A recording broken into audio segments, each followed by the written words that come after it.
मार्च महीने की एक गुनगुनी सी सुबह 18 मार्च के इस दिन देश के सबसे अधिक आबादी वाले राज्य उत्तर प्रदेश में बदलाव की एक ऐसी लहर उठने वाली थी कि आसपास के बिहार और हरियाणा की ही नहीं, दूर दूर तक के राज्यों की जनता कहने लगी हमें भी बदलना है। वही यूपी जहां गाजीपुर में मुख्तार था तो इलाहाबाद में अतीक, कानपुर में विकास दुबे था। माफिया और गुंडे खुलेआम राज करते थे।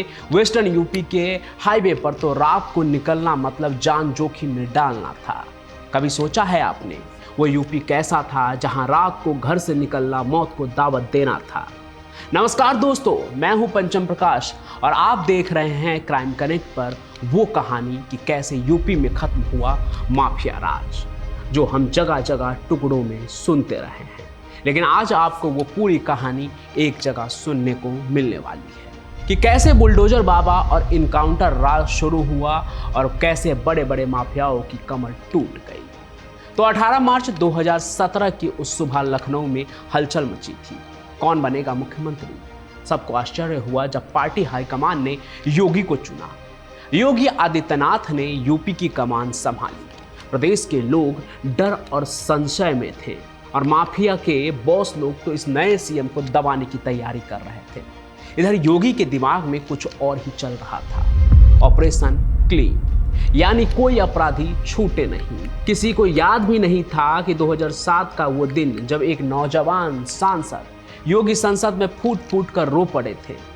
वो छोड़िए सब। मैंने कोई महत्व नहीं रखता महोदय। मैंने अपने जीवन से संन्यास लिया है अपने समाज के लिए। मैंने अपने परिवार को छोड़ा है, मैंने अपने माँ बाप को छोड़ा है, लेकिन आज मुझे अपराधी बनाया जा रहा है महोदय। लेकिन योगी शायद वो दिन भूले नहीं थे। 2017 का यूपी ऐसा था जिसकी बाहर के लोग कल्पना भी नहीं कर सकते। खून, खौफ और माफिया राज वाला। दिन हो या रात, हर गली में कभी न कभी गोलियों की आवाज गूंज जाती थी। छोटे व्यापारी, डॉक्टर और यहाँ तक कि बड़े बड़े बिजनेसमैन तक भी गुंडा टैक्स भरते थे। खुद को बचाने के लिए पुलिस थाने वहां के माफिया के एक इशारे पर चलते थे। लेकिन 18 मार्च 2017 को अब वही योगी उस राज्य के सबसे बड़े ताकतवर नेता बन गए। उन्होंने न सिर्फ माफिया और अपराधियों को खुली चुनौती दी, बल्कि प्रशासन और पुलिस को पहली बार छूट दी। कोई अपराधी छूटे नहीं। मुख्यमंत्री बनते ही 36 मंत्रालय खुद संभाल लिए, खासतौर पर गृह, राजस्व, खनन, शहरी विकास जैसी अहम जिम्मेदारियां। मुख्यमंत्री बनते ही ऐलान किया अब गुंडा राज नहीं, राम राज। और यहीं से शुरू हुआ वो अभियान जो अगले कुछ सालों में ऑपरेशन क्लीन यूपी के नाम से कुख्यात होने वाला था। पुलिस को फ्री हैंड मिला, स्पेशल टास्क फोर्स बनाई गई। पहले साल ही अपराधियों के खिलाफ झड़ी लग गई। 15,000 से ज्यादा पुलिस एनकाउंटर, 2043 कुख्यात अपराधियों की मौत और लगभग 31,000 की गिरफ्तारी। कैमरे लगे, पीसीआर बढ़ी और पुलिस मॉडर्न तकनीक से लैस हुई। और देखते ही देखते अपराध के दर ऐसे गिरा जैसे तूफान में बुझते दिए।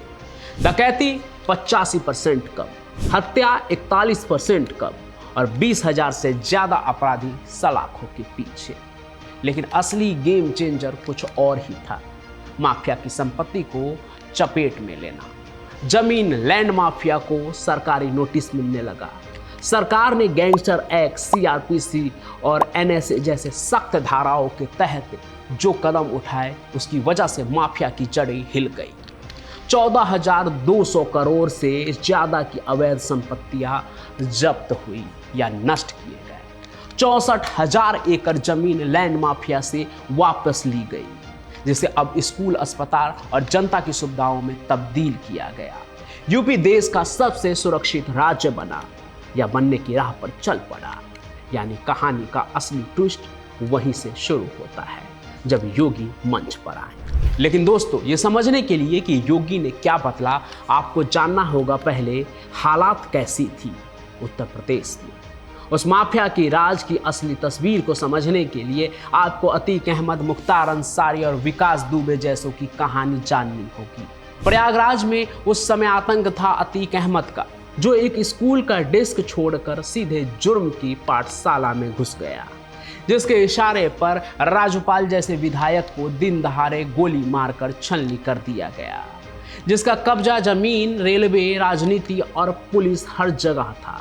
उसी अतीक के इशारे पर 2005 में राजू पाल दिन दहाड़े मारा गया। कई चश्मदीदों को अगवा किया गया, एक को 2019 तक मार डाला गया। उमेश पाल की किडनैपिंग और बाद में सरेआम बम और गोलियों से हत्या, सबके पीछे अतीक और उसके सिंडिकेट का हाथ था। उधर मुख्तार अंसारी था, जो अपने आप को मऊ, वाराणसी, गाजीपुर और बलिया का खुदा मानता था। सैकड़ों आपराधिक केस, हथियारों का जखीरा, रंगदारी, उसके नाम से पुलिस भी लाइन में खड़ी रहती थी। उसकी हवेली कोई मामूली नहीं, एक युद्ध का किला था। ना जाने कितनों का कारोबार लूटा, कितनी जमीनों पर जबरन कब्जा किया। डॉक्टर, इंजीनियर, नेता, कोई भी नहीं बचा। मऊ की सड़कों पर उसके काफिले का आतंक ऐसा था कि लोग रास्ता बदल लेते थे। और पश्चिम यूपी की बात करें तो मेरठ, रामपुर, मुरादाबाद, ये वो शहर हैं जहां सिर्फ माफिया नहीं, छोटे छोटे गैंग भी अपने इलाके के शेर बन बैठे थे। मेरठ के कुख्यात अनिल दुजाना जैसे डॉन का आतंक, 63 मर्डर और हजारों करोड़ की वसूली थी। विकास दुबे, कानपुर का रावण, एक तरह का राजनेता, दूसरी तरफ हिस्ट्री शीटर। उसका गैंग शादियों, कारोबारी, विवाद और पुलिस तक के इशारे काट देता था।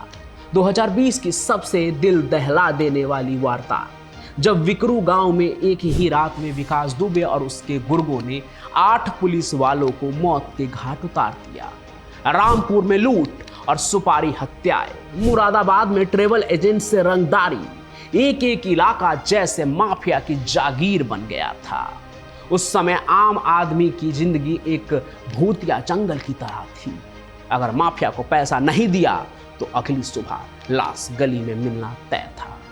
पुलिस की वर्दी पर भी माफिया के रंग चढ़े थे।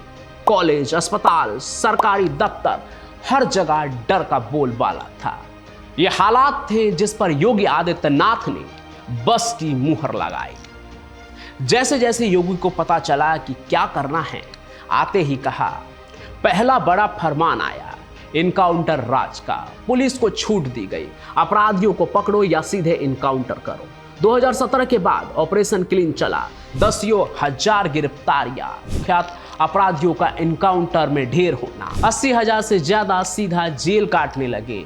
पुलिस को मिला फ्री हैंड और फिर शुरू हुई वो सीरीज जिसे जनता ने नाम दिया इनकाउंटर राज। एसटीएफ की छापेमारी, रात दिन इनकाउंटर और छोटे गैंग्स पर भी कड़ाई से एक्शन का नतीजा। 51 को मिली फांसी, 6287 को आजीवन कारावास। यूपी में पहली बार माफिया की दमंगई टूटती दिखी। फिर आई माफिया के एम्पायर पर सबसे बड़ी चोट, संपत्ति जब्ती, बुलडोजर एक्शन। मुख्यमंत्री के आदेश पे माफिया की हवेलियां, बंगले, दुकानें चिन्हित की गई। सिर्फ प्रयागराज, मऊ, मेरठ, गाजियाबाद, नोएडा में ही नहीं, अतीक, मुख्तार, दुजाना और सैकड़ों छोटे माफिया के अरबों के बंगले मलबा बना दिए गए। ये बुलडोजर अब डर का नहीं, विकास का प्रतीक बन गया। जहां कल हत्या, आज स्कूल की घंटी। जहां कल अवैध कब्जा, आज वहां महिला क्लिनिक और छात्रावास।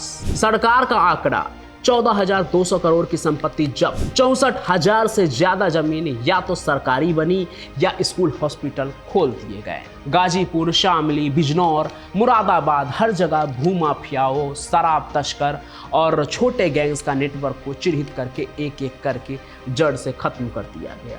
लोकल पुलिस को एसटीएफ और एटीएस की मदद से पैसा वसूलने वाले नटवरलालों को, दहशत फैलाने वाले अपराधियों और गुटों का कच्चा चिट्ठा खुलवाया गया। अब यूपी की रातें बदलने लगी थी। डकैती में 85%, हत्याओं में 41%, लूट, अपहरण और छेड़छाड़ जैसे अपराधों में रिकॉर्ड गिरावट। ये आंकड़े थे जिन्होंने यूपी को निवेश का एक नया हॉटस्पॉट बना दिया। महिलाएं पहली बार रात को ठेला, दवा या दूध लाने के लिए अकेले निकल सकी। व्यापारी जब घर में पूरी रात चैन से सोए तो समझिए उत्तर प्रदेश बदल चुका है। पर कहानी यहीं खत्म नहीं होती है। अब आम आदमी की आंखों में डर नहीं, भरोसा है। स्कूल में अब बच्चे सपने देख रहे हैं। जहां पहले अपराधी रणनीति बनाते थे, वहां अब उद्योगपति की बैठकें होती हैं। रामपुर का वो बाजार, मुरादाबाद की ट्रेनों के स्टेशन, मेरठ की गलियां बदलाव की गवाही देने लगी। योगी आदित्यनाथ का सबसे बड़ा कमाल यही था, डर को खत्म करके उम्मीद लौटाना। उन्होंने नारा दिया, सिर्फ अपराध खत्म नहीं करेंगे, जिलों का भविष्य बनाएंगे। और सच में 8 साल बाद यूपी का अपराध चर्चा में नहीं, आंकड़ों में दर्ज है, नीचे नीचे और नीचे। दोस्तों, ये कहानी गुंडों की लाशें, माफियाओं की हथेलियों और पुलिस के बुलडोजर की नहीं, ये कहानी है उस भरोसे की जो एक भरी संसद में रोता हुआ नौजवान सांसद कभी देश से मांग रहा था। आज वही आदमी यूपी की मिट्टी, आंखों और जिंदगी में एक नई सुबह ला चुका है। पूर्वांचल और पश्चिमी यूपी की वो रातें अब सुनहरी नई सुबह का इंतजार नहीं करती। अगर आपको ये कहानी पसंद आई हो तो चैनल को सब्सक्राइब करें, और अगर आपके शहर में कोई असल बहादुरी या बदलाव की दास्तां छुपी है तो हमें जरूर बताएं। शायद अगली बार हम सुनाएंगे आपकी कहानी। इस कहानी को ज़्यादा से ज़्यादा शेयर करें ताकि भारत समझ सके कि उम्मीद के आगे कोई और अंधेरा टिक नहीं सकता है।